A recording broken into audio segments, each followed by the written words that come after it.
मिला, ना ही व्यवस्था मिली, ना शिक्षा का, ना हॉस्पिटल का। तो एक बार बदलते हैं, बदल के आप देखिए, अगर आपको लगेगा कि यार हमने बदला और सेम स्थिति है तो फिर बदल दीजिए। मैं कह रहा हूँ इस बात को, जो गलती करता है उसको बदल दीजिए, लेकिन ऐसा नहीं होगा। गलत हो या सही हो, बट उनका अपना विषय है। सो आजा नहीं करता, आपको दूध अच्छा लगता है तो किसी को दारू अच्छा लगता है, इसका मतलब ये नहीं कि आप सही और वो गलत है। उसको दूध अच्छा नहीं लगता तो उसके नजर में आप गलत है।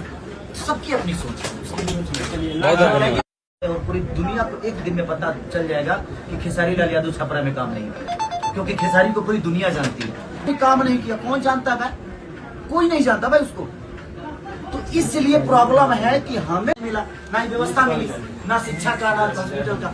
तो एक बार बदलते हैं, बदल के आप देखिए, अगर आपको लगेगा कि यार हमने बदला और सेम स्थिति है तो फिर बदल दीजिए। मैं कह रहा हूँ इस बात को, जो गलती करता है उसको बदल दीजिए, लेकिन ऐसा